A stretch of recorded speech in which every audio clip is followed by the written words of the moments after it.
Let me just thank everyone who's here. For everyone joining for the first time, welcome. This is a very interactive online community of EMBL staff and alumni who get together from time to time to discuss important topics of topical interest. And we operate this as a very interactive forum where we encourage you to place comments, suggestions, questions in the chat. You can also post images or links, and if you'd like to contribute, and we hope you will, to the ongoing discussions, then just put your hand up and we'll do our best to bring you in and give you a chance to interact. This is a forum again, and welcome back to everyone who's here as a regular attender. Great to see you again. Remarkably, Noosh has calculated this is our 26th such event, 26 of them, which started off, I like to remind Noosh, as a one-off event. We were told it would be one event, but it was sufficiently interesting and fun for everyone who took part that we're now doing it for the 26th time. And I believe all 26 of these, well, including today's one, will be available for viewing via the EMBL alumni website. So you can go back and binge watch the entire box set if you want, or you'll find the first ones rather dominated for good reason by discussion of COVID, which was the thing that drew us together to set this up. But we've subsequently been able to discuss a lot of exciting and very interesting topics, ranging from the importance of basic science, how to promote women in science, also science communication, and importantly, the impact of AI and artificial intelligence on society and research and our lives. This is very much a topical issue. We had some very exciting discussions around ChatGPT, and it's even more topical that we're celebrating the award to EMBL from Die Welt of the AI User Prize for 2023, or the Künstliche Intelligenz Anwenderpreis from Die Welt. And this is a picture of the Director General receiving this award on stage. You might recognize Thomas Kremer, the new president of the Max Planck Society, the tall gentleman standing beside Edith. I don't recognize the other two people who I presume are from Die Welt, but this is a great honor that EMBL's work in this space has been recognized, and so please join with me in congratulating Edith and everyone from EMBL who contributed to getting this award. So well done, EMBL. Okay, so we've talked at some length about AI, and I'm sure we'll come back to that topic in future. Today, our topic, however, is sustainability, and particularly sustainability in life sciences. This is a topic I think dear to many of our hearts, and so I think we have an audience of people, interested and passionate about the issue of sustainability. As usual, we have invited a number of distinguished guest speakers who will lead the discussion on these topics and share their own experience. But we're especially keen today in hearing from the whole community, because we celebrate the fact that we're an inclusive community of wide geographical reach. And it's great that today we have people from several different continents who can share with us their experience of the impact of climate change or sustainability, and how the issues of sustainability are being addressed in different areas. And we already had a sneak preview of some of that in the preamble, talking with Patricia Kahn, which we hope we'll follow up on. I think we'll go straight on then to introduce our first speaker for today, or first discussant, who's Martin Farley, the Director of Green Lab Associates. Hello, Martin, and thanks for joining us. Thanks. How's it going? It's going really well, thanks. And we're really looking forward to hearing from you about the whole LEAF project. But perhaps some of the people who are here won't even know what LEAF is. Could you tell us what is LEAF? Sure. I'll try to keep it concise. I mean, the idea was just that we know that life science and laboratories can use a fair bit of energy and quite a bit of consumables and can be very resource intensive. And I mean, I was working around sustainable labs a decade ago at the University of Edinburgh, and there was all these different things that we could do to make labs more environmentally sustainable. And the idea was to try to tie a lot of it together, because there's only so many of us working around sustainable labs and everybody's busy, and we wanted to make it sort of a compact standard. So LEAF was, I think the analogy that I kind of like is that we have health and safety standards for labs to work in a safe manner. And the idea was to kind of give a standard for labs on environmental sustainability. I mean, I can share my screen very quickly to just show EMBL actually, just so you can see what EMBL looks like and what a lab looks like to get context. But sure. It's I've got up here.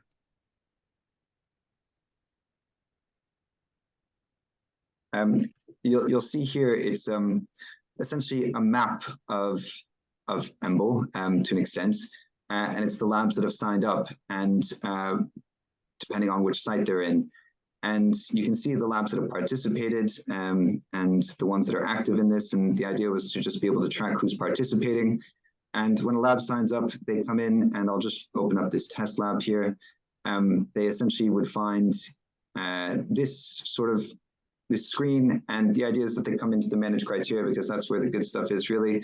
The good stuff being filling out these criteria. And the criteria are just related to things that relate to operational sustainability. So for example, we don't want all of your clinical waste going down in recycling, recycling going into clinical waste. In straight terms, we want things turned off. One of the hardest ones that research labs find is tracking materials of departing staff. So, the leftover samples and chemicals that we find in labs that sometimes get stored there for a while. So the idea is that labs fill out these criteria. They can obviously fill out some calculators as well to try to quantify some of their impacts, because it's nice to see some numbers. And to be honest, when you do this stuff, you save carbon, you save money. So why not try to quantify what we can? And then they submit it to get reviewed and to go for an award. That's great. That's very clear. So is there a cost to signing up? Is there a fee or?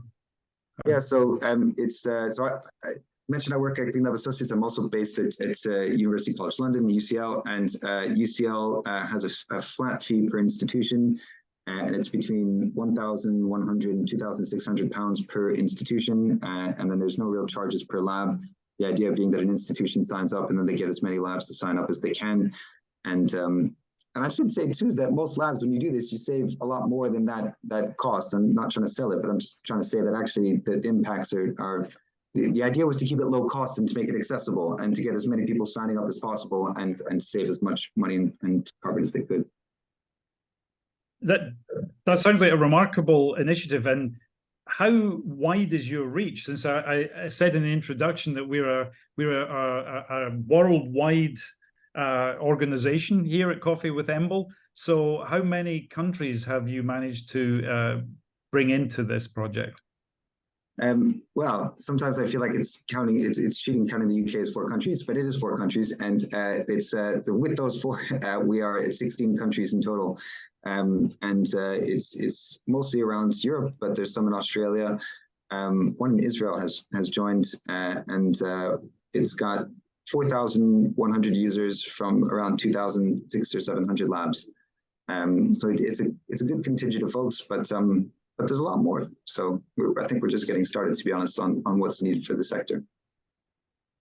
How do you go about publicizing something like that, Martin? How do people get to hear about it, especially if you want to broaden?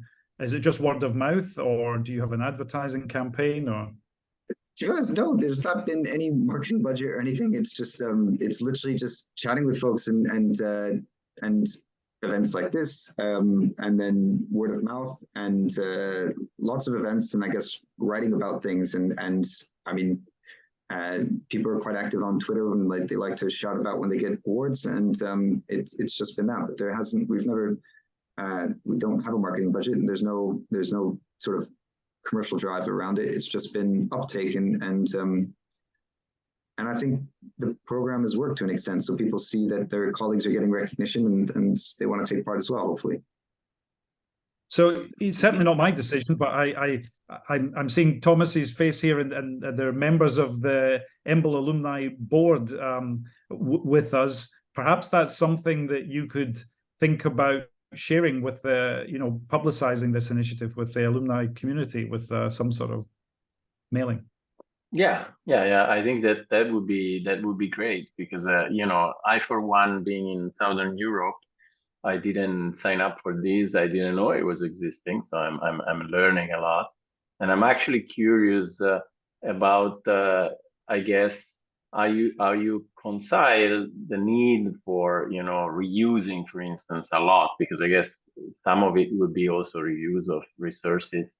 That is usually what happens when things become more sustainable, and the need of a lab, and maybe we can get into that also when we discuss about the EMBL. But there's a number, I guess, of good reasons why a lab typically is a polluter. It's not just because we want to throw out stuff. So maybe we'll get into a bit of this later. So I was actually curious about what was the idea behind that? I mean, how it came to your mind that we really needed some standard? Is there a story behind, or how was the initial spark of that? Yeah, and I'm going to actually just relate it to the question in the chat there about is there a way for funders interested in, because it was related to the idea that the idea was how do we make science more environmentally sustainable, and we can go out and promote individual actions and etc. But the idea was that, and actually this is, I mean, I challenge anybody to it's a fun thought, if you have a late night and you want to debate to yourself about how do you change things. And the thought was that if we need to incentivize it, but the problem is that sustainability essentially is entirely voluntary today. You can be about as unsustainable as you want, and nothing generally happens. I mean, there's cost implications sometimes, but how do you change those things? So if we were to package it and make it accessible into a standard, and then that was part of it, and then equally show that there were financial savings and positive impacts of it, that's an aspect of it. And then the other thing was that question around funders. So years ago, we have a Green Labs network in the UK, and we called Lean, and we went to Wellcome Trust at the time, and we asked Wellcome, why don't you put conditions in your grants about environmental sustainability, so that labs, when they apply for grants, they have to meet a certain standard. And they gave a really good piece of feedback, which was, you can't tell us what a sustainable lab looks like in a comparable fashion. And we need sort of a mechanism and tools for the sector to be able to drive that, when it comes to a funding level. And that was a good point. We just had ideas, of thoughts of what they could do. And so the idea with LEAF was to get criteria and actions together in a comparable fashion, in a structured way, that labs could work through, that potentially one day could be integrated into funding mechanisms, so that somebody could you could say, are you meeting this standard? And then the idea being is that would allow it to cascade out further. And that's also why a lot of the answers are qualitative. And we understand that some labs can do some things and some can't. And just to touch on the fact that you mentioned, sometimes you can reuse things, sometimes you can't, and we take that into account, that labs are limited by other some things that other labs aren't. But yeah, the idea was to compact it, and make it accessible, and accessible because everybody's so busy. I got to put that out there as well. The fact that you all have given your time on a Friday afternoon and morning, depending on where you are, but it's everybody's so busy, so it's not fair to ask every lab to go and to figure out how to become environmentally sustainable. So started as a program at UCL, and it kind of just snowballed. I did it for UCL, and I didn't think it would go this wild. And now it's just grown to over 100 institutions in these 16 countries, and it's just, and let's see where it goes. That's great. I mean, there's another good comment from Benjamin lying in just to say, Benjamin, that there are at least 2 institutional sustainability officers on the call that you'll be hearing from. So stick around. And hopefully we have to encourage more of that. I mean, I think that's fantastic, the initiative that you've started with LEAF. And would it be fair to say that you know, when you start something like this, you start with a set of ideas, but then you also learn from what happens. So maybe it was Leaf 1.0. So when you're talking about the issue of, you know, what are the standards? How do you measure things? What have you learned from doing this? And how do you try to get feedback as you bring in more and more different labs, perhaps in different countries or different areas? You find there are some new challenges that you didn't think of that ought to be reflected in the metrics that you're looking at. I mean, you have to stop me if I go on too long, but well, throughout this process, I wanted it to work for labs. So whenever I was doing it with folks, I always asked, you know, is this working for you? Is it having an impact? And always listen to feedback and to try to tailor it. One of the things we've been trying to do is make gold harder in time to reflect, you know, new knowledge and understanding of how to make labs more environmentally sustainable. We tried to keep bronze and silver relatively stable, but we wanted to raise the bar with gold over time. In developing it in other sites, I've recognized well, there's language barriers that we need to overcome in time, and you know, right now it's in English. But also, probably one of the more interesting aspects is just that, you know, Leaf was written for wet labs, and there's all these other specialist environments that want to become more environmentally sustainable. And to be honest, I've been doing some things that are not just related to Leaf, but, you know, working with the NHS in the UK around a standard for their A&Es that we called Green ED for you know, and recognizing that there's all of these specialist environments, and also involved in a pilot of a program of sustainable labs, looking at AI, not AI, sorry, IT, server rooms and etc. There's a guy from Cambridge, Loic Longlong, who I'd recommend you check out. He's got a website called Green Algorithms, and it's just, there's a lot more specialist environments out there that are trying to become more environmentally sustainable. And I think it's just kind of shown that we need guidance to help everybody to do that, because everybody is busy and is looking for that guidance. So if we can create that guidance and make it succinct and accessible, then it can go a long ways. So I had a curiosity, because you know, you said it yourself, is a set of standard, and the idea, the inspiration was the health and safety. But if I think about, you know, my institution, I mean, health and safety has a very tight grip on what you can do in the lab with, you know, the things that you manage. So I was wondering at UCL, how was the discussion with the health and safety, and how you went about defining what you could operate on and what you could not in choosing your actions in your standards? Sure. And one thing I just want to say is that I came up with the health and safety analogy later. And at first I was just trying to make it was more fun. I don't mean to take away from health and safety, but the idea was to make it a little bit more fun than health and safety sometimes might feel. I guess the comparison I'll do with health and safety is that a lot of actions that you take around health and safety are based on risk assessment. A lot of our health and safety, you know, officers, they'll say, you know, what is your risk assessment that allows you to do X, Y, Z? And I guess I would say the same for sustainability, is that, you know, you mentioned reuse. You can reuse in some scenarios and you can't in other, but it's up to the researcher to understand where that leeway allows them to mitigate their impact a bit. So I would say that that's kind of comparable to what we're doing with sustainability, is to say to folks, hey, you know, challenge people to think about it. And by the way, we don't know how to do net zero science right now. I just want to throw that out there. You know, we don't know how to do that now. This is not, if you get gold, you're not going to be at zero emissions, because the inherent operations of what we do in science is still really resource intensive. But there's still some pretty large impacts you can have, and getting people to think about them, just like getting people to think about safety, you start to find some wins. And I'd argue that we're still making labs safer over time, just like we're definitely making them more sustainable over time, hopefully. Yeah. One quick comment, Martin, is that the alumni community of EMBL is very much a polyglot community. So when you're saying that at the moment Leaf is all in English, if you needed any help with that, I'm sure you could find some willing helpers within our community who could help you expand the linguistic reach of the resources to make it more accessible to some people, is one comment. But yeah, it'll be good shortly to, there's so many topics, and please do stick around and join in. Just one thing that I'd like to ask you, Martin, is and I very much hope that other people online will also contribute to this, but there's a lot of theory and thoughts about ways of persuading people to move in a certain direction. And so we're in a situation at the moment where most intelligent people recognize that climate change, for example, is a reality. Most, I think, but we're within our societies, we're trying to find ways that are compatible with financial restrictions and what people are used to help people move in a direction that will improve the situation.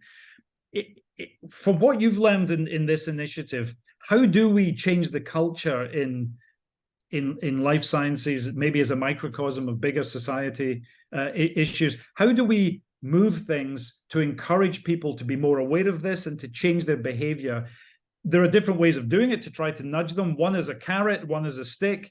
What do you think is more successful, rewarding people for doing the right thing or punishing them? And, punishing them could be you don't get a grant unless you don't, you get some sort of, not doing it is associated with some sort of negative thing, or is it, okay, no one will punish you, but if you do it, you get a reward? And is the reward sufficient to be a gold star you can put on your website? What's your thoughts or your experience? I think, well, in terms of the reality of where we're at now, we have to make it accessible because we're not going to mandate it. The pace of growth of science will outweigh probably in the immediate the sustainability concerns. But I'd like to think it's a path where you make it accessible and you start with the carrots. And once you show that the carrot tastes good, then eventually the senior folks above and start to put more requirements in and it's sort of met in the middle, sort of a sustainability sandwich of action long term, where it starts ground up. You show that it works, and then when people see that this is actually acceptable, then they require it long term because they see that actually this doesn't infringe with the good that science does. But I also want to say that it's not just thinking about. So in sustainability, we're always talking about energy and consumables and plastics, but I think part of this is to look at the purpose of the science we're doing and the quality of it as well. One of the things I tried to do with LEAF was to tie in the fact that, a lot of our research isn't as reproducible as we'd like or as accessible as we'd like. And if it's not those things, does it represent the best investment of resources required to generate that data, and I think tying it into, the purpose of science, and the outcomes of it and the quality of it is kind of also how we can have an even greater impact in the far future. So Martin, you mentioned that the EMBL is part of the Galaxy now. We've seen that you were playing with all the EMBL labs. So we have invited Marta Rodriguez Martinez, who is the sustainability officer at the EMBL. And so I would like to bring her in and hear about how EMBL is doing on sustainability and also how, is participating into LEAF. So welcome, Marta. Can you tell us a bit about this? Yeah, of course. Hi. Thank you for inviting me. I'm very sorry if I start coughing all of a sudden. It's like new nursery viruses. Yeah, so we've been, I don't know if you're familiar with EMBL sustainability strategy. So basically, there's a lot of institutes. There was a mention before in the chat as to whether a lot of institutes indeed had or not sustainability officers or sustainability managers.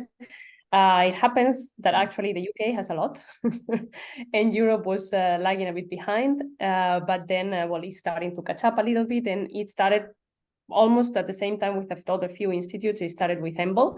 So we created a sustainability office, first with Brendan Rouse, who is not here right now, and I joined very close after. And the first thing we did was, of course, create a sustainability strategy. So this was, we did a materiality assessment with a few experts from inside, from outside, just to, make sure that we were covering all the topics that we knew had to be covered. And we have 3 pillars. And the 3 pillars cover, well, we have to do environmentally sustainable research. We have to do, it's basically do your research in a sustainable way, conduct research that helps tackle climate change and other environmental problems. And the 3rd pillar is, of course, because it's EMBL and it's international, to promote sustainable science everywhere.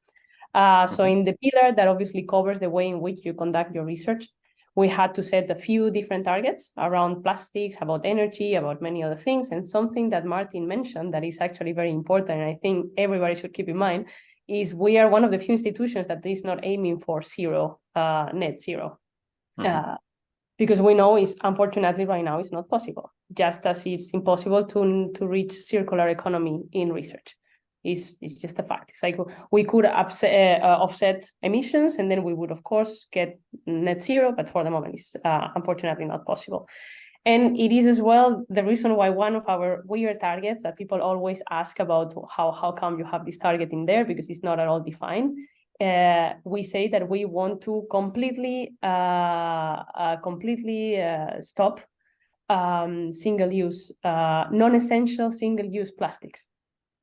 And it's what is non-essential. And that's what Martin was saying. It's like, well, at some point, you know how to conduct your research, you know what is essential and what is not. And unfortunately, no one can come and tell you how, I can tell you where certain criteria that you have to follow. And that's where LEAF comes into place, because it's a perfect tool for that. It's a nice tool to standardize the way in which you look at your science. So the solution I'm going to find to track the samples from the parting staff is not the same that Dunja or any other lab is going to find, but you will find your way. And for that, you, of course, need this bottom-up approach. So you need the scientists from the labs to know how they can make the research more sustainable. But you also need the top-down to tell you that you actually need to implement certain standards. So that's the reason why we started to use LEAF. These and well, many other reasons. So this came after the sustainability office was created, right? Yes. So you I guess discovered that there was this possibility, and what did you do? You adopted some of the standards there, or how was the implementation of LEAF in the EMBL, and are you going to monitor yourself, or it's a bottom-up, as you were saying, situation where the lab are just trying to comply with as much as they can? Yeah, so right now we started just we sign up to LEAF. So LEAF, as you've seen, is a platform where you can register, you have your lab, you have your scheme there that Martin has shown, and then you start little by little, trying to implement the criteria and filling up all the criteria that Martin has there. The reason why we started this program is because, as I said, we are 2 people. There's a lot of labs in EMBL. We cannot go lab by lab telling people what they need to do. And second, that would be useless, because I am from a scientific background. I know how, molecular biology lab works, but I have no idea how a structural biology lab works. So I have to trust the scientists to tell me the certain things they can and they cannot do. And for that, as I was saying, LEAF is very efficient. So we first run a pilot. We ran a pilot with, I think it was 12 labs.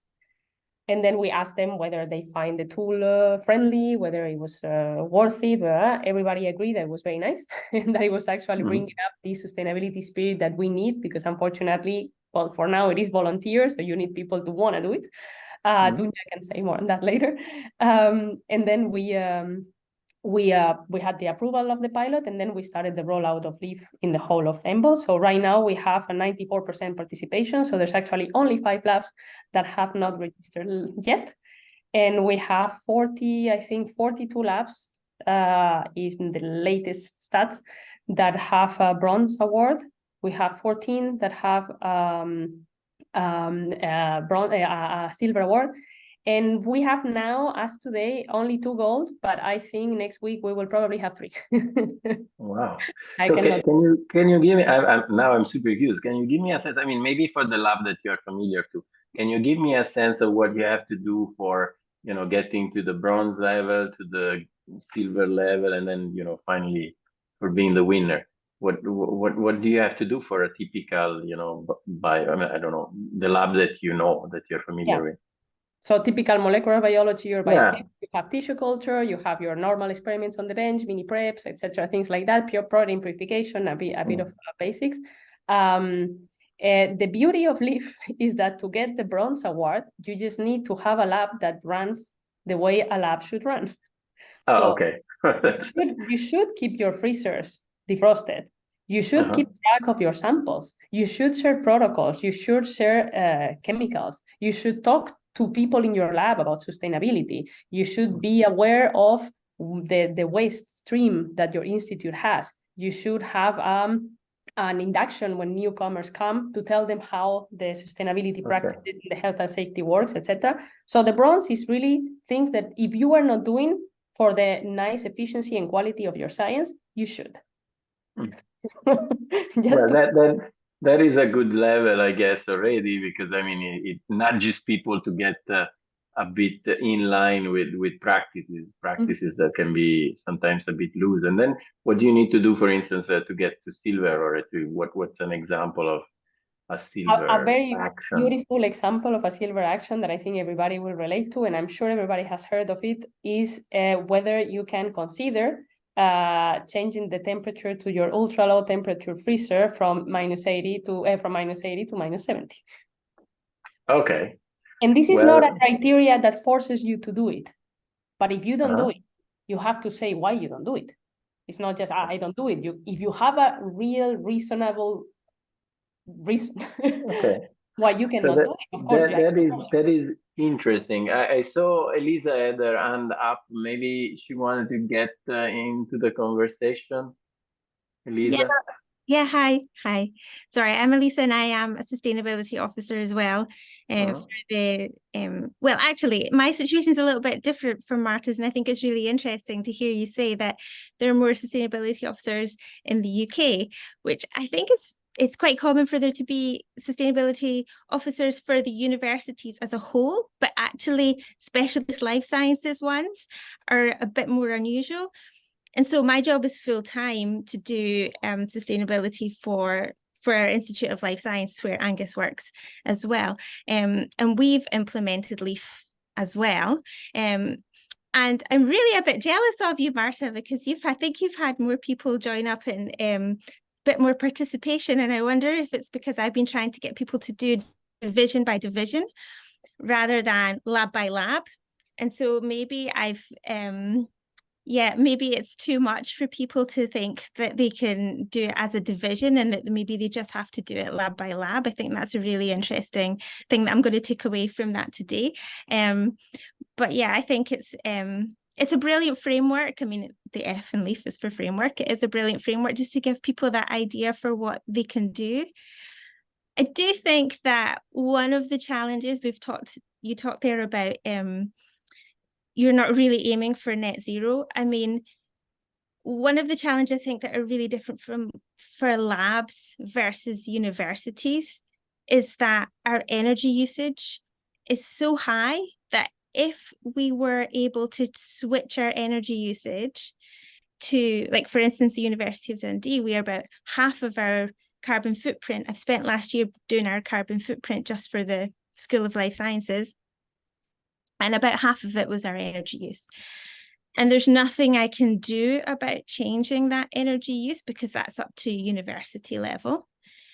If I could, then I would gain, like 50% of my carbon footprint would be wiped off immediately, but we're still using fossil fuels as a university.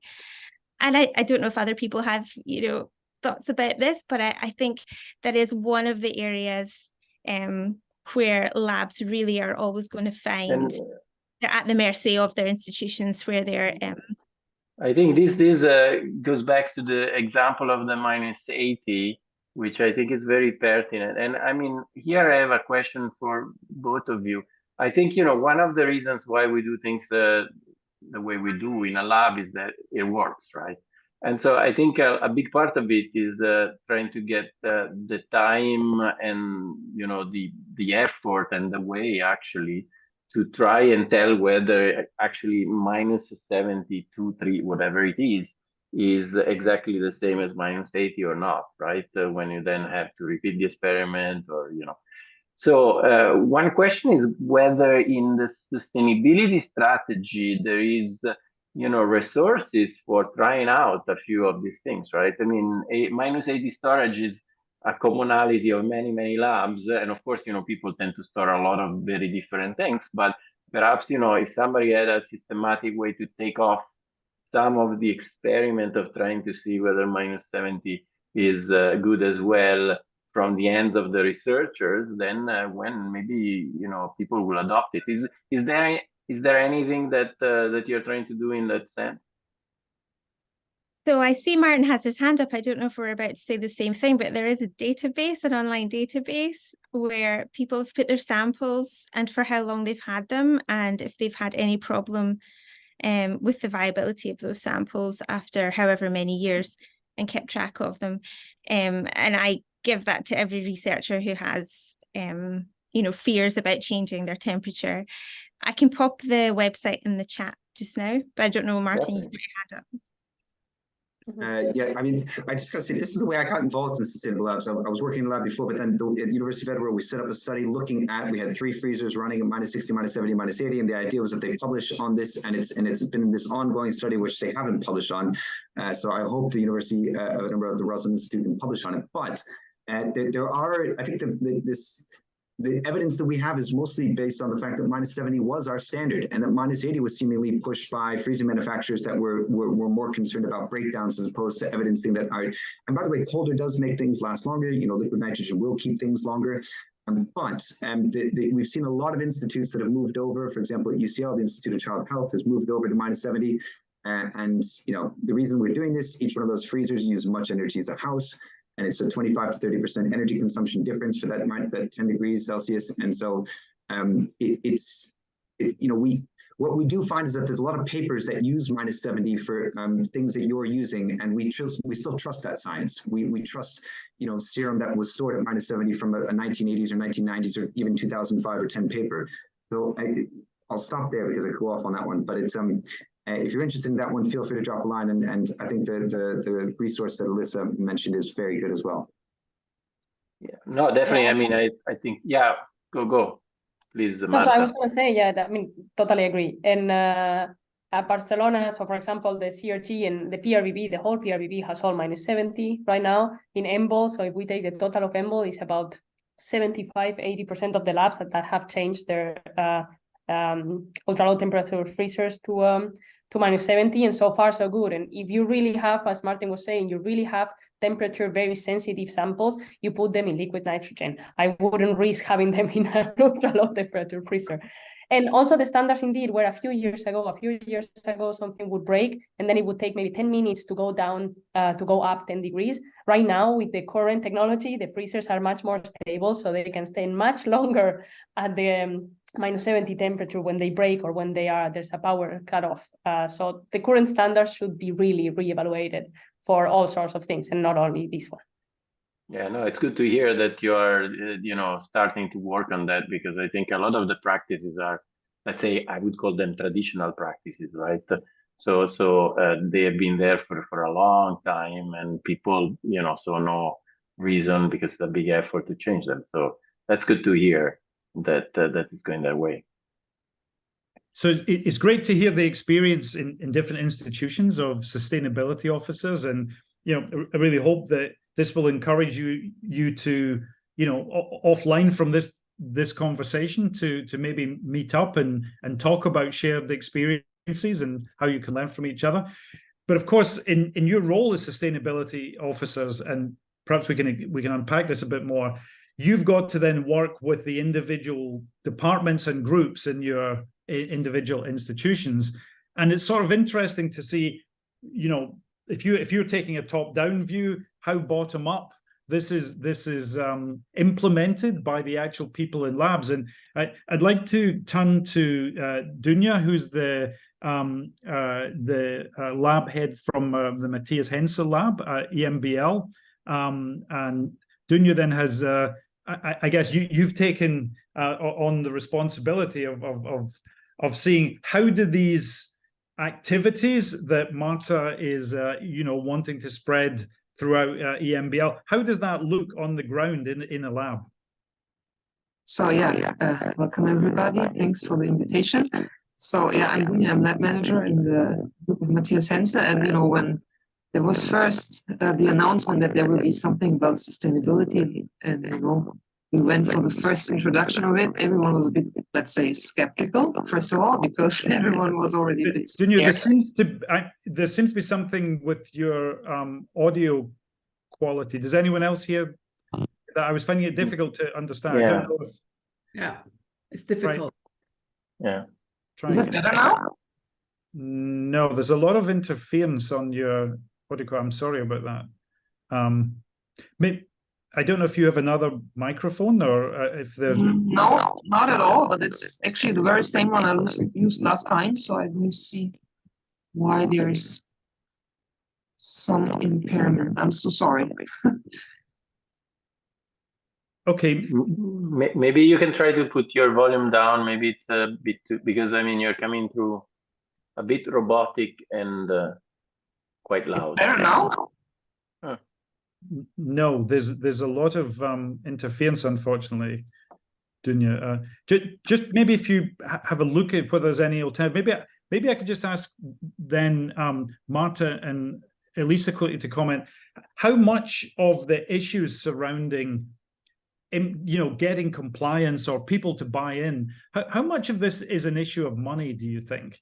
And how much of this is related to just, scientists being cited with all the pressures on us to get more funding, to get grants? They're saying, I need another Cell paper, I need a Nature paper, get off my back, I'm busy enough already. How do you find that, Marta, EMBL? Is it easy? Are you pushing an open door, or? It's much easier than I expected. So I worked before at the Francis Crick Institute in London. So I was doing my postdoc there and working part-time also in the sustainability team. And there it was slightly harder, let's say. It may be because we just started in the building, because it was a building for excellence and everybody was very focused on, oh my God, I cannot focus on anything else than science right now. And EMBL has been surprisingly very nice.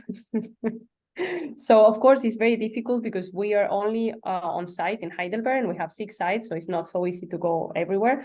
But just as an example, not to mention wet labs, but to also mention a little bit on computational biology, people were so keen on doing things that even though LEAP doesn't have yet a dry lab scheme to follow, the people in EBI, instead of just saying like, we don't have it, so we will not have to do it, they asked for it.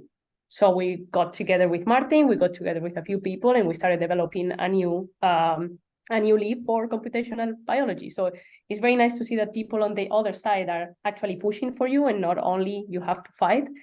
There is obviously always a few problems or a few walls that one has to cross. But I think that, as probably, I don't know if Elisa has found the same thing, but coming from a scientific background, people tend to listen to you much more than if you come from the other side. That if you've never worked in a lab, people tend to be like, you don't know what you are talking about, because I can be like, no, actually I do know. And you do not, you can do this, this, and this. And it's very beautiful to see that people normally don't want to destroy the world.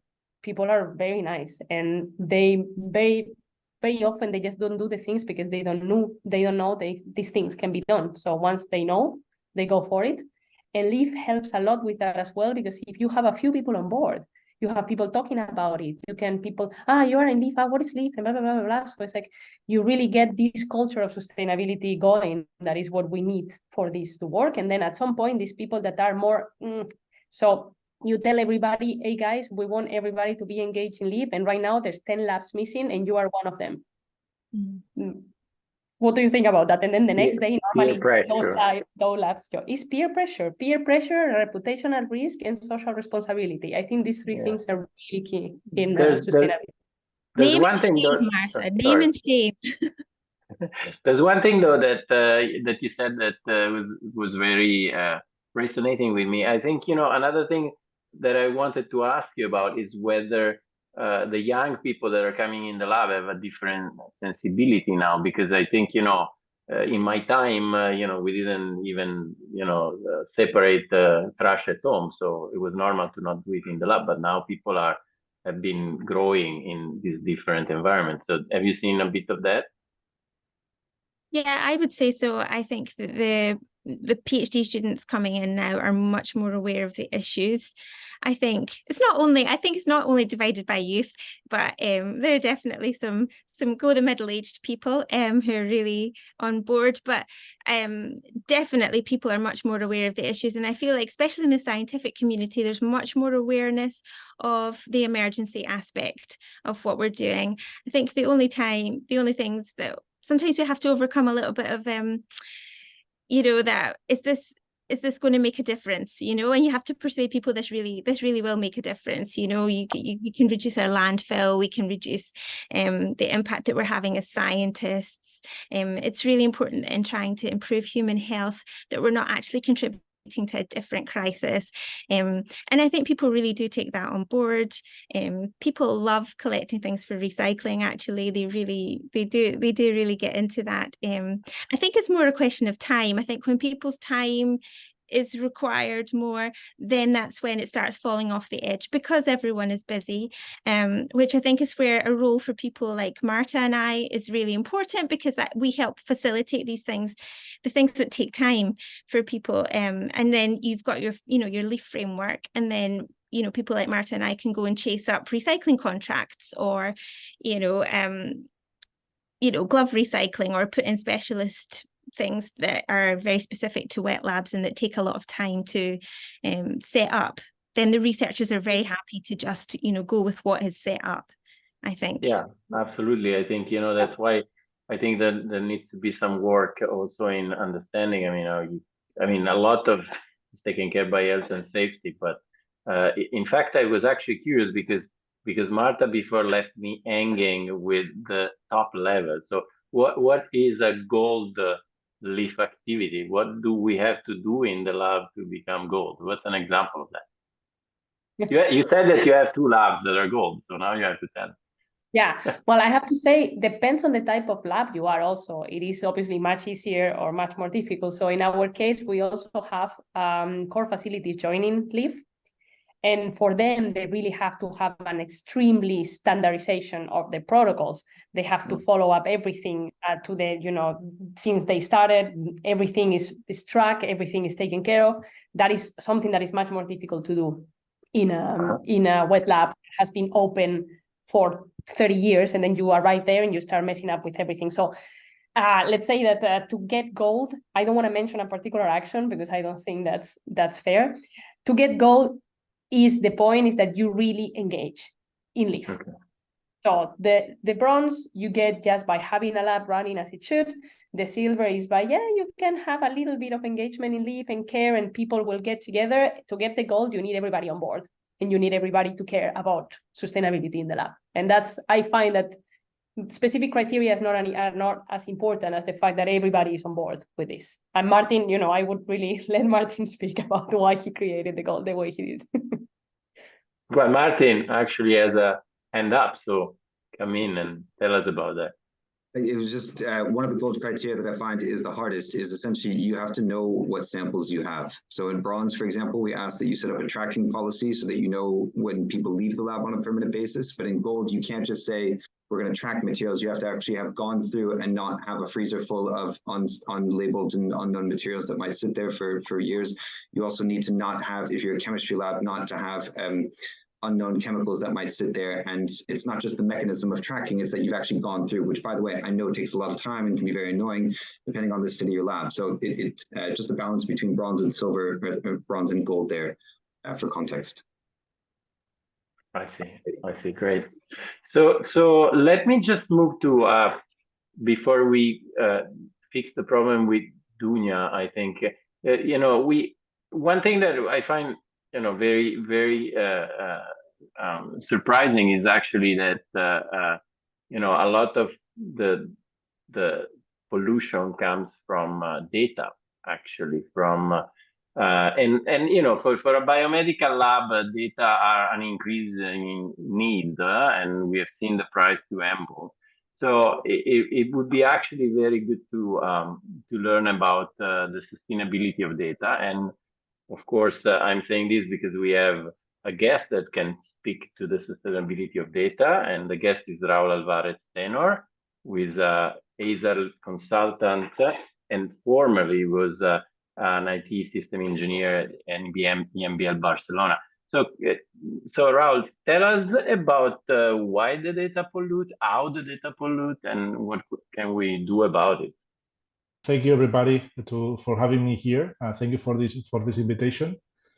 Well, that's actually a way to see this. I mean, if you think about it, it's not just to give a short answer, but I'm going to elaborate on that. It's not that the data by itself is going to pollute. It's actually what do you need to hold that data, and to hold that data to standards, to how to manage properly and how to store that data and how to work with that data, all of that infrastructure, how much energy it consumes. So if you go ahead and if you check on different, let's say, approaches on calculating the carbon footprint or the energy cost of, let's say, a sample of 10 terabytes of data for a cloud provider, this usually goes as the same consumption as usually a normal household in Germany or here in Spain. So that gives you, let's say, a good view about what's actually the impact of storing that data and being able to produce, consume, and move that data through all of the life cycle. And actually, one of the things that I want to remark about this is that data is fundamental for science. I mean, I'm not saying anything new. There are multiple standards. EMBL has a very, let's say, very well-known, let's say, data lifecycle process. Most of the challenges, let's say, related to data management and related to IT services and data center services are actually related to still, let's say, maintaining this level of service and let's say not having an impact on the research and on the science that labs are actually doing, but still, let's say, improving on sustainability, improving on energy efficiency, and many other initiatives. And so what institutions can do to act on that? I mean, is it a matter of choosing the right provider for the data storage, data services? Is it a matter of designing differences the storage? I mean, I guess one point is if we think about life science institution, either they sort of outsource some of the things or they do it in-house. But if they do it in-house, they might not have the possibility to have either the space, the budget, or the practical things that you need to have to be more sustainable with data, right? You were mentioning in one of the discussions we had earlier on the business of the data as essentially producing a lot of heat and the energy that goes into cooling, right? If I'm not mistaken. So how can an institution go about being smart about that and being less impactful about that? I mean, just going back to your first, let's say, to your first point, to let's do this in-house, or let's outsource this, or let's move our data center to host that data outside. This is actually a real challenge, and it's not about the sustainability angle, but it's usually more about data sovereignty, sensitivity of that data that has to be, let's say, in-house or actually compliant, but outsourced. There's actually a case for moving data centers on other locations just to improve on the topics that we discussed, like energy sources, or so. Yeah, I mean, there's multiple angles, and I can actually discuss about. I mean, I can actually say that EMBL has been doing work on this. So EMBL has improved, for instance, energy consumption for 11% during this last year in terms of how we operate the data centers. Well, how you operate the data centers actually. But there are different strategies to actually not only save energy, but reuse that energy, as you mentioned. I mean, there's lots of heat that those facilities are actually generating, and actually going back to what Alexandra has shared in the chat right now. This is actually the estimated data for Lausanne campus. You can actually see that the most energy consumption that a lab, and this is actually a perfect example on energy, comes from computer hardware and software, and actually on data centers as well. So reducing that heat is actually paramount for many, let's say, to actually achieve that sustainability. It's not about improving efficiency, but it's actually going beyond that, let's say, efficiency metric, reducing that heat.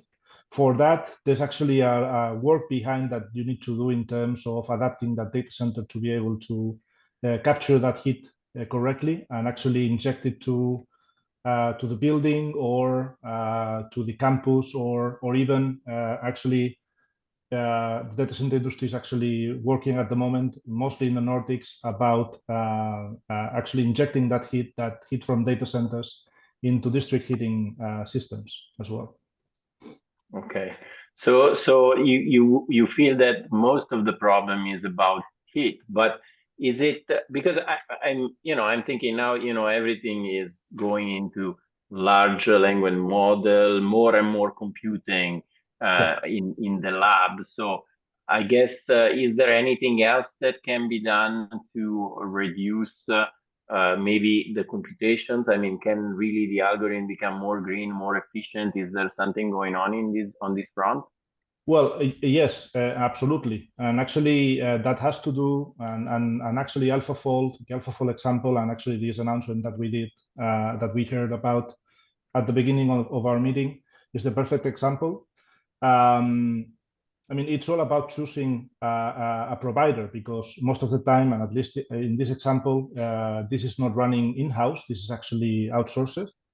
It's about understanding and actually enforcing our provider in that sense, AlphaFold and Google, to, let's say, to adopt sustainability and to adopt, let's say, more efficient usage of the resources. In that sense, with that trend of let's say AI, and this is actually just another flavor of high performance computing and more dense computing. Actually, this means more power and more heat. What the industry is actually doing about it is that they are producing their own custom equipment to run AI. So we are seeing that the servers themselves, they are not, let's say, standard servers that you will see for standard computing. Those are custom chips that go inside of those servers that are actually much more energy efficient than standard computing. So all in all, it's all about increasing efficiency, not only from the side of the facility, but on the side of the computer as well, and on the algorithms as well. So it's actually a top-down improvements that we are actually seeing in different advancements in the industry in that sense.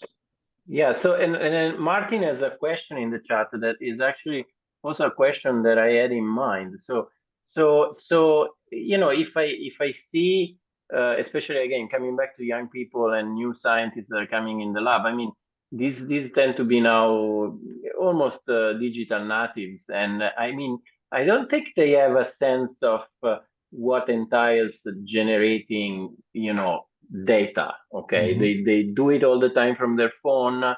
They maybe use a message that pings on a number of servers and antennas to talk to the guy, in the next room. So is there anything that can be done, or that is reasonable to do, to also teach the people, that data are somewhat are resources that maybe is not tangible but takes space? Is there something in that? I mean, do we need a digital education, not only for labs but even wider? I mean, I don't think that this is going to be the answer. I mean, treating that data as a resource is actually it goes back towards, let's say, the standards and the way we do or data management is done in a lab. I think that somewhat all of the improvements have to do with still maintaining the standards and the procedures and the expectations about how those resources are actually available for a lab.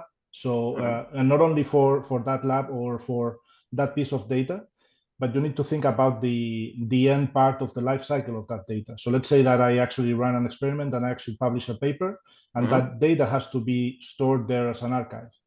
So all in all, I'm actually a firm believer of this doesn't have to be impacted that way. What we need to do actually is actually, let's say, and actually the industry is actually improving constantly on this, find better ways or more efficient ways, more energy efficient ways to store that data, and several strategies that are actually, there are actually multiple examples in the industry. I think that on our preparation call, we discussed about some of them, but there's actually one example here in next to Barcelona about doing tape streaming instead of saving that data into hard disks. And actually, this is a facility related to to the CERN that they're actually moving data constantly. So all in all is all about finding a more efficient way to store that data and finding techniques and that are actually that let us maintain that standards in terms of data lifecycle with being more and more efficient.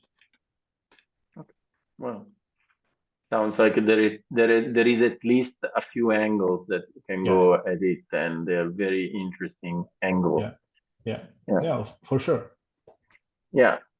So maybe if Dunya has sorted out her problems, I'll let Angus introduce her and discuss with her about how to look at the leaf from inside the lab, I guess. So is it better? Welcome back, Dunya. Is it better now? Oh, I'm still hearing the same problem, unfortunately. But I even put headphones now. I don't understand. Yeah, I don't. I'm sorry. Well, we can try anyway. Let's try it. So this was what we were really hoping to discuss with you, was the view on the ground of someone in a lab. You're managing the actual responsibility for putting this into place, working with the postdocs and the students in the Hensa lab as an example. Did you find it easy, or did you find any specific challenges from people not wanting to do it? Well, actually, first there was a bit of a skeptical view, but then when we started going through the questionnaire that Martin has developed, I mean, we just actually realized that, as Marta has mentioned, that we are working efficiently. So we were easily fulfilling the criteria for reaching bronze, which means basically, we bring our packets for calibration. Yes, we switch off instruments that we are not using. We have an archive in place, to easily track chemicals and reagents from former lab members, and so on and so forth. So, and we also started to distinguish between the different wastes that we are generating. And actually, I saw people getting more and more motivated actually to get into LEAF. So that was actually quite nice to see. Yeah. So that's great. You're obviously a model example of how to do things well. Maybe you can see, without naming any names, some examples of some of your colleagues then in other labs that might highlight, or perhaps this is something that our other sustainability officers could comment on, because I'm just really interested to know how to raise awareness of these issues. Is it more about measuring and showing just to make people think about it more on a daily basis, or how do you communicate the importance of doing this? Well, these are small things, first of all, because you go through the lab and also through the institute basically much more open-minded. So, for example, there are these rooms, you know, that are basically no one really approaching over the day, and the light is switched on 24 hours, basically. And, you know, we just brought it up, and then there's a motion sensor now introduced, so that, you know, it's really just switched on the lights when someone really enters the room. And yeah, this makes small little things, you know, that people raise more awareness, and, you know, that makes it nice. And, you know, we chit chat with people around, and we just realize that everyone is really keen to just do little steps towards something, to reach something better. And we also realized that with health and safety, you know, these of course there's a little bit of conflict, you know, because health and safety doesn't want us to use glass pipettes. Sustainability basically says we should use glass pipettes, but now we are all at the same table and discussing pros and cons, and, you know, just trying to agree in something that is workable for all of us. And, you know, if you see the background picture that Marta has put, which is highlighting the plastic waste of 1 month that EMBL has generated, it's yeah, it's really intriguing, and you realize you have to do something, right? I mean, I have to comment on that, though. Yeah, please. The point of the piece, so I think you can very clearly see, it's actually not one of the best photos, but the picture has about 1/2 ton of plastic boxes, of tip boxes. But this plastic is not discarded anymore. So we have in place now a scheme to recycle 100% of this plastic. So this was a way of showing people, even though the sustainability office has found a way that when everything else fails and you have to discard this plastic, we have found a way that instead of going to the wasteland or burn for energy, that it is actually recycled. Still, this is a crazy amount of plastic to be generated. So maybe think of the 3 R's first before you conduct an experiment. First, reduce, then reuse. And then when everything else has failed, you recycle, and then we will help you do it. But this is a crazy amount of plastic to produce, even if it is recycled in the end. So how does that compare? Sorry, just to ask Elisa as well, how does that compare with your experience of plastic use? Do you think that's comparable? Yeah, I think so. I think in Dundee we have quite a good plastic recycling system. So tip boxes and things, they get recycled, but of course they're made of polypropylene. It's not proper recycling, it's downcycling. When they're highly coloured, which tip boxes often are, they're less valuable to recyclers. So, you know, as Marta says, it is always the last resort. But in Dundee, we have a central technical service. They, for everyday types of experiments, they refill tip boxes with loose tips, and then they deliver them to autoclave them and deliver them to the researchers. And I think that works very well. But of course, tissue culture, you need filter tips, there's always a need for tip boxes. But we have implemented recycling a lot of DMEM bottles and ethanol bottles and things that weren't being recycled before, because there was a health and safety issue of whether they were able to be recycled, and we've overcome those barriers, and so we're doing really well for that. But still, there is a huge amount of plasticware in laboratory science that it's not possible to recycle, either because it's contaminated, or it's a type of plastic like polystyrene or polycarbonate that there's no facility in the UK to do that. So even if it was as clean as a whistle, it couldn't be recycled. There's no place for that to happen. So we are sending probably about 1 ton a week to landfill, because that's where that's the back of one of our vans, and that's every day. Every day, that's what leaves our institute. And yeah, when you see that all coming together, being collected up over a month, it's a huge amount, and that wouldn't be accepted in recycling. So we are trying to recycle what we can, what's clean and what's possible, but yeah, there is a huge problem. Yeah, actually, I wanted to mention just very quickly that the reason why the sculpture, the exhibition that you see behind me, is made of pipette tip boxes is because this is a special product. This is a product where 96% of the product is the packaging. So if we would take the pipette tips that are actually filling up these boxes, it would be just a very ridiculous pile that wouldn't impress anyone. But this is what the packaging is. Yeah. It's just a completely ridiculous product. So, you know, we would really have to rethink the way in which we do science, and just we discard but this is the suppliers as well. This is not something you can choose. Can we put pressure on the suppliers and the vendors? I mean, that's another initiative. Obviously, we should do what we can, but perhaps we can also reward the ones that make more sustainable products and spread information about this, because that probably would be a way of helping. So absolutely, I think there are some suppliers who've really cottoned on to this, and you know, they're making tip boxes as light as possible. They're making them from type 1 plastic that's easily recycled, and there are a couple of suppliers that are looking into making plastics from waste products. So instead of, you know, as fossil fuels, they're actually making products from the byproduct of oil or the sugarcane process, you know. And so they're making the same plastics and it's the same grade, but it's from a different source. And so, you know, there really are improvements. And part of that is because they have to look at their net zero targets too, right?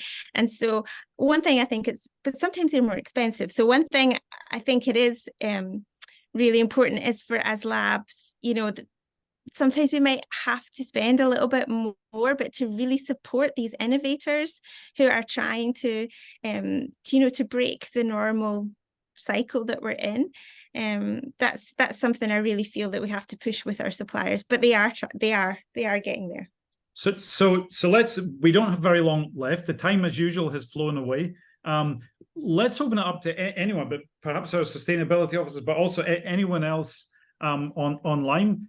And say, what are the low-hanging fruit that, you know, we got to go step by step. It's not going to happen overnight. So where are the lessons that we've learned, or what can you suggest would be the most realistic things we can do to raise awareness of, and how can we as a community help to do that? By spreading information to the community. Noosh can remind me, I think it's over 2,000 people already in the alumni community, for example, as well as in the EMBL staff organization. Is it? Yeah, in the alumni community. So we have 10,000 alumni and 5,000 are members. So we 5,000 members. Okay, excuse me.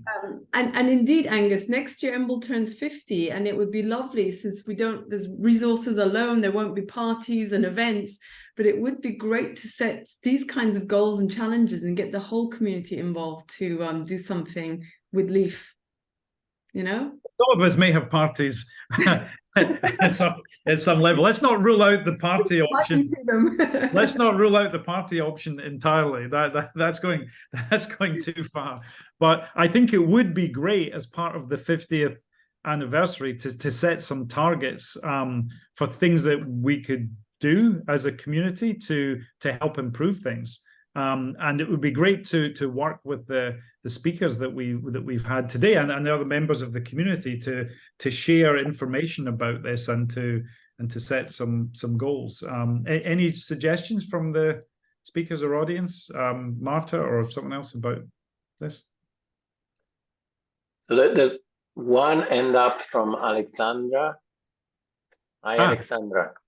Yes, I wanted to add something that we haven't discussed yet, because it's about travel, and we did an assessment here about, you know, where our carbon footprint actually is. And I was quite surprised that one of the biggest carbon footprints in the lab was actually from travel.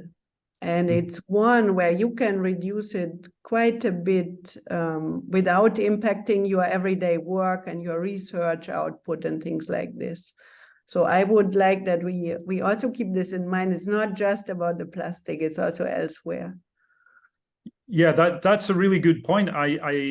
Yes, absolutely. We should highlight this. I think a lot of organizations and individuals, I know myself, I'm trying very hard to reduce the number of trips, especially short trips. It's very easy for, you know, there are organizations I have to participate in committees, let's say in London, that's 450 miles each way by train or by aeroplane. But actually, almost all of these things I can do on Zoom. And so that's that's an easy gain. I don't know. Yeah, and then there's also things where you can still do the trip, but maybe you combine, you know, absolutely 2 or 3 different institutes so that you only fly once to the US or something like this. So yeah. Yeah. Do you take that, Marta, into account and when you calculate your institutional carbon footprint? Yeah. Actually, it was one of the biggest points of the strategy. So one of the 5 targets that we have for this second pillar is to reduce our emissions from business travel. So we also, it's true that it's like normally it's just you commute and then you travel for work, and the traveling for work that we have in academia is huge, is crazy. So it's not only the fact that you have to have the travel policies. So we are developing one now at EMBL that says, for example, there's a few things, but one thing that I guess resonates with everybody is that if there is a train that you can take that is less than 6 hours, then you are not allowed to fly. Things like that. Of course, you have to balance these with the cost. So this is always something that becomes a problem. So I will not go into the detail of the policy, but there's things that a lot of institutions are now implementing and that hopefully will start very soon. And the other thing is that there's a few studies, so I would share with you afterwards, there's a few studies showing who is really traveling, and indeed it's seniors. So it's I do understand that in-person conferences are extremely important for junior scientists, and as myself, junior scientist in the past, I had to travel, but I don't go 3 times to the US. PIs generally do. So okay, it's something that... Point well taken. Noosh, you've got your hand up, and Elisa also, but Noosh first. Yeah, just quickly, because we've just had 3 days of the annual faculty meeting at EMBL, and one of the standing items is sustainability. So Brendan, who can't join us now because the faculty meeting is still running, him and Alex Bateman gave a talk on sustainability, which covered, of course, the gas energy use, plastic and travel. I mean, in all cases, the statistics were looking really good and positive, but they were saying, please remember, if it hadn't been for COVID and the fuel price from the war, there's no way that we would have met any of these targets. But please, they urged people to keep up this momentum and to keep going. I think the reason why it got overlooked today is because we were looking at LEAF, right? And LEAF, I guess, is looking in the labs rather than the travel. I just want to add that. So. Yeah, no, good point. Elisa.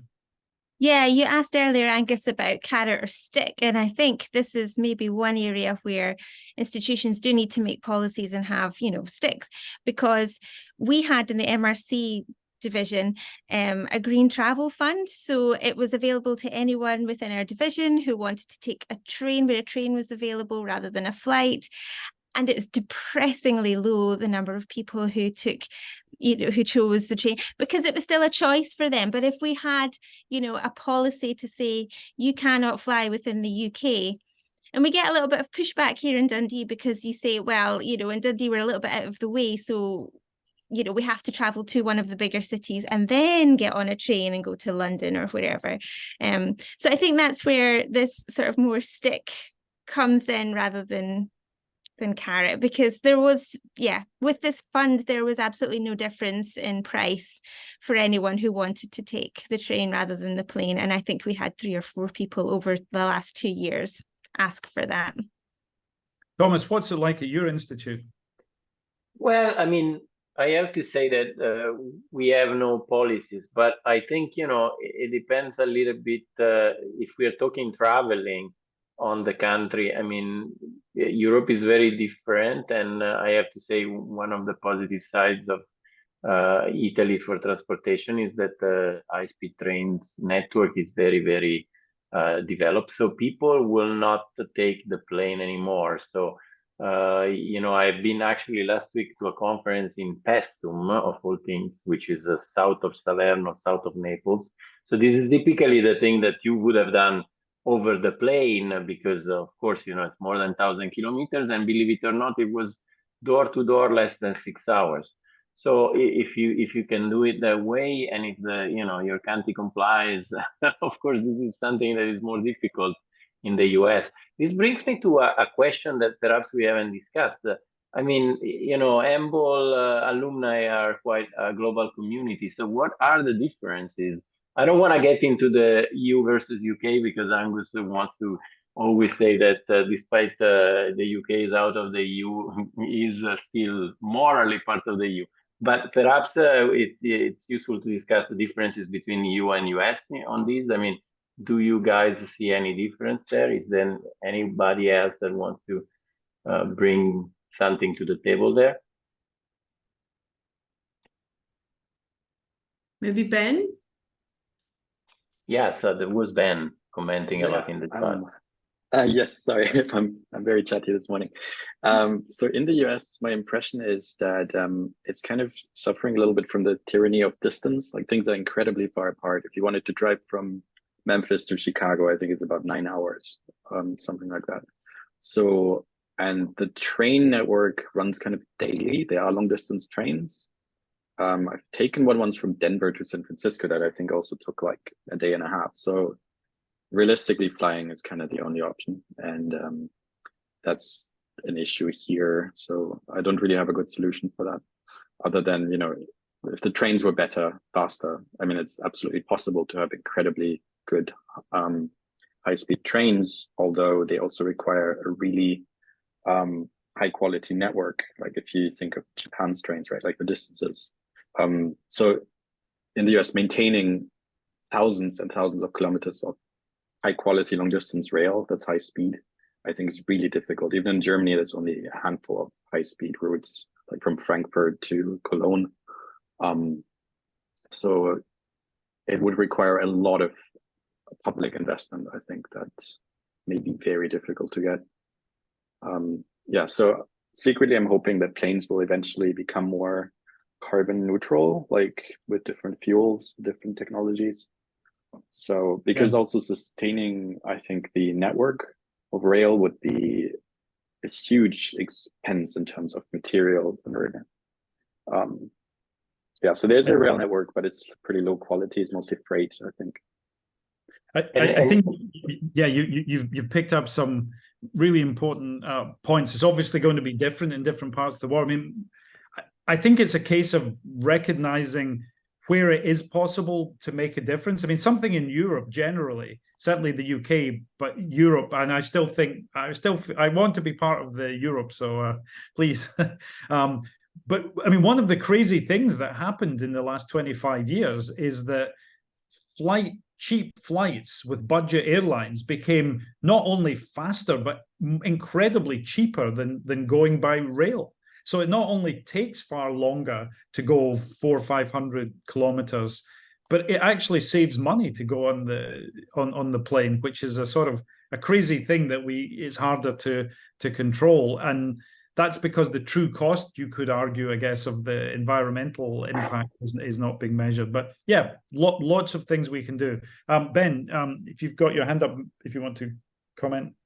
Yeah, just I guess carbon pricing is the only way to get flight costs to be realistic, right? But also, I have a really soft spot for that cheap travel because it does democratize travel, and it allows, I think that those cheap flights have made Europe way more interconnected. They, it's cultural exchange. It's really positive for people. So I think if carbon is going to be expended in one place, I think travel is beneficial to a large extent. So I think that's a good finishing point, is just to remind us all that these are, of course, are complex issues, and it's not as simple as just all planes bad, all trains good, or it's more complex. But the more we think about this, and I really liked the point, I think it was Martin or other people who mentioned about measurement or being challenged to say, well, how do you know how sustainable you are? How do you know how much waste? You have to measure these things, and then, like every aspect of science, you have to make measurements and then compare things over time. We have run out of time on the Word of Time. That's another Coffee with EMBL, where 90 minutes has flown past remarkably quickly. I felt it was an incredibly important as well as insightful and thought-provoking discussion. And I think we would like to thank all of the participants and speakers. I really think this is a great topic for our community to contribute positively to, in terms of raising awareness, and I'm sure there'll be more discussion about that. So thanks again to everyone for taking part. Our next Coffee with EMBL, we're going to be addressing the issue of scientific publishing and scientists who publish books, and we'll look forward to seeing everyone back there, and I'm sure there'll be more discussion around this topic. It's a great topic to network on and share experience. So thanks again, everyone, and we'll see you again soon. Bye-bye.